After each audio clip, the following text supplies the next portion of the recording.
So even as there is an attempt at diplomacy and a peace deal, naturally there are military options that are also being kept wide open or are being worked upon. Many in fact felt that all of this could be a way to get some time, some breathing space to actually figure out what a final blow militarily against Iran could be. So let's take a look at what the Pentagon could be working on. First up are important assets that could be in line as far as Pentagon's plans are concerned.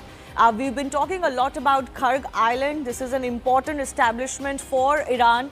This carries, of course, a lot of weightage as far as its base in Strait of Hormuz is concerned. But possibly even more important than Karg could be islands like the Larak Island, which host Iranian bunkers, radars and attack crafts itself. They seizing Abu Musa and nearby islands could all be part of the plan. So these are the Larak Island, the Tums, the Abu Musa Island, and these are exactly where the Strait of Hormuz is. So actually their location could be even more critical.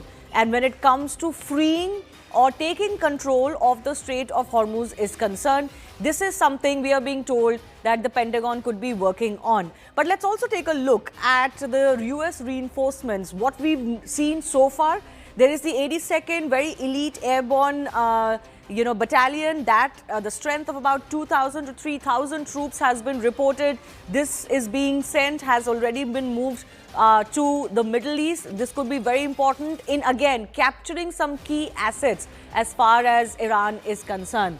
There is a 31st MEU. This is the USS Tripoli. Again, a strength of 2,200 Marines. This could also be effective or useful when it comes to controlling some of the navigation pathways is concerned. 11th MEU. This is the USS Boxer.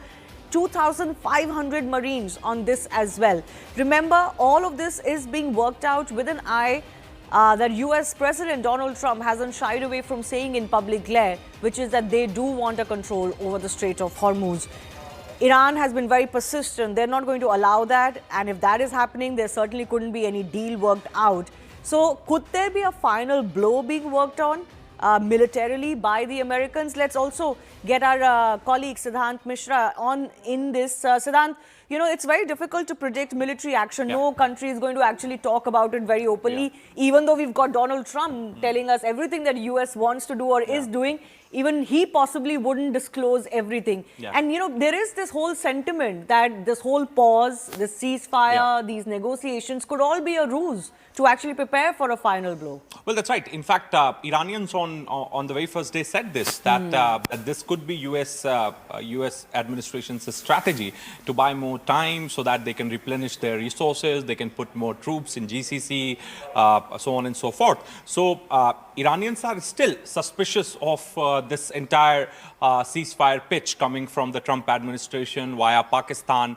But since it's been 24, 25 days into this conflict, all sides are looking for off-ramp, etc., etc. So definitely, this is definitely a concern with the Iranian side. Having said that, you know, this map, Pentagon's final blow. So given the kind of troops being deployed in GCC and these stories floating on social media platforms that the next could be Karg Island, Abu Musa, and the other islands which we are showing here on the maps, perhaps US could put troops here, could invade these islands, and if these islands get invaded, it will put pressure on Iran to surrender, and these islands are critical to Iran's energy exports. This is their leverage right now. Yes. The Strait of Hormuz is their leverage. Is their leverage, yeah. And if they sit on Karg Island, which is 20 miles from Iran, well, Karg Island is deep into Persian Gulf. So for the US forces also to be reaching here, to invading it, it's going to be very challenging. And also the replenishing sources for the troops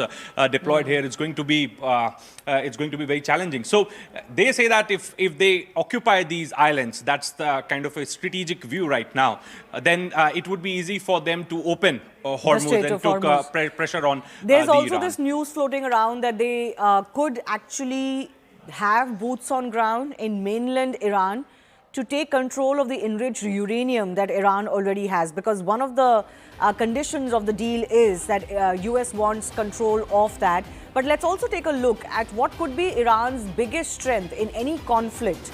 as far as, military program by America is concerned. So, Siddhant, if you could just move a little bit towards your back.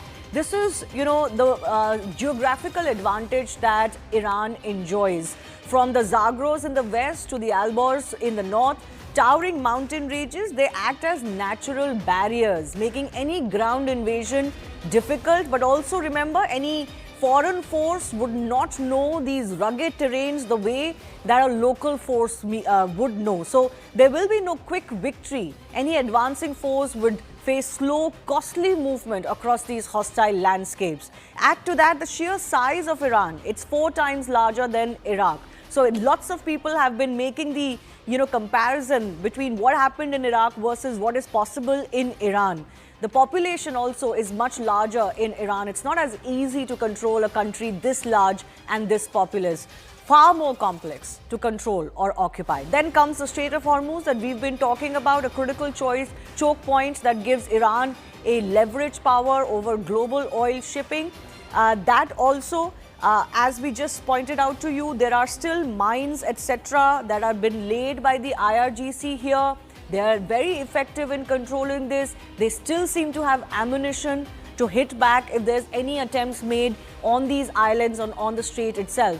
And finally, the asymmetric edge that this terrain allows Iran to is also because it allows them to conceal missiles and drones, enabling hit-and-run tactics. The bottom line is that geography gives Iran an advantage that any local population and militia or army will be able to stretch a conflict into a long, grinding war of attrition. This is something that a few countries enjoy, a natural barrier to foreign invasions. One of the reasons why, some countries are invaded less than others historically as well.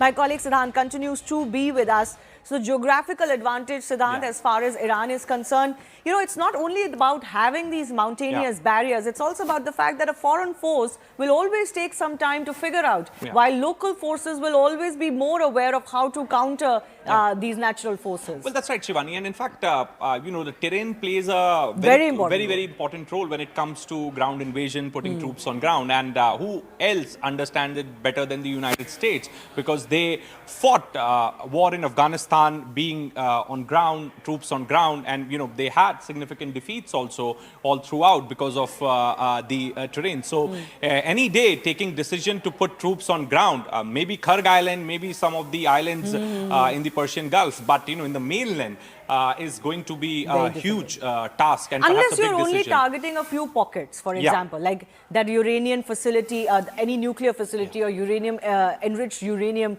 where they feel it has been hidden, because clearly as far as degrading that nuclear capacity is concerned, not even that hasn't worked out, because it wouldn't be in the deal if it had already been completely neutralized. No, but Shivani, going by what Iran has been saying officially, not before this conflict, but even from the very beginning, that they are ready to give up their nuclear ambitions. In fact, in the Geneva talks also, this was never the sticking point. They always agreed to give up their nuclear ambitions. But obviously, they will require nuclear energy for their civilian use, and that is exactly what Iran's point is. And America is offering that as far as their own 15-point plan is concerned, that yes, civil nuclear energy is available. Siddhant, I do thank you for joining us. But see, this is what is important to keep a note of.